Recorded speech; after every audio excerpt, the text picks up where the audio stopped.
काय भावना आहेत त्याच्या मागे? त्यांचं आंदोलन उभं राहतंय, सरकार त्याकडे दुर्लक्ष करतंय. नाही, मी कोल्हापूरला चाललोय.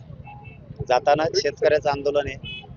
आपण भेटलं पाहिजे. बांधवांचे सगळ्या फोन पण आले होते, त्यांचे पण आले होते की शेतकऱ्यांच्या संदर्भातलं आंदोलन आहे.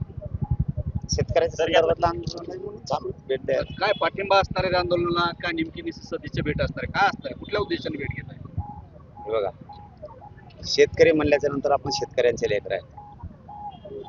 आंदोलन कोणाचंही असो, आपण त्याच्यात सहभागी असलं पाहिजे. मग त्याच्यात ते भाजप असो, शिवसेना असो, काँग्रेस असो, राष्ट्रवादी असो, विषय शेतकरी आंदोलनाचा आहे. आणि मी योगायोगानं कोल्हापूरला चाललो, गॅजेटच्या संदर्भात कोल्हापूरच्या. त्या निमित्तानं ते रस्त्यामध्ये आंदोलन, तर आपण भेटलं पाहिजे.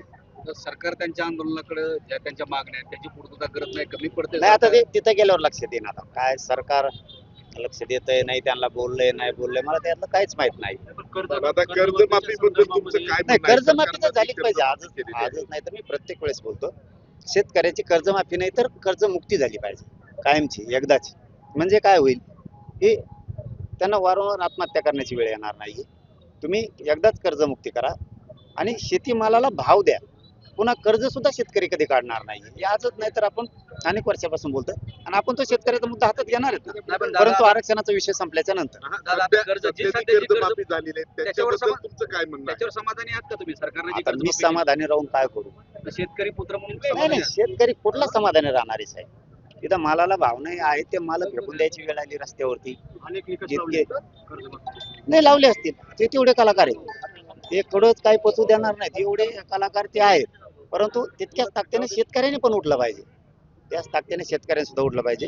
इथे शेतकरी आंदोलन आहे म्हणून जाता जाता पंढरपूरला भेट.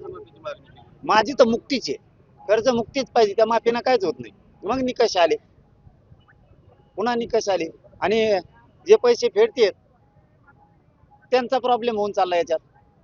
ज्यांनी कर्ज घेतलंय कधी फेडलं नाही त्यांना माफ व्हायला लागले. काही शेतकरी असे आहेत की ते सातत्यानं कर्ज घेऊन फेडतायत. त्यांचं काय? सरकारला काही बोलणार आहे का तुम्ही? काय महाराष्ट्रातील सर्व बातम्यांचे विश्वासार्ह व्यासपीठ, सकाळच्या सर्व सोशल मीडिया प्लॅटफॉर्मला लाईक, फॉलो आणि सबस्क्राईब करा. तसंच सर्व नोटिफिकेशनसाठी बेल आयकॉन प्रेस करायला विसरू नका.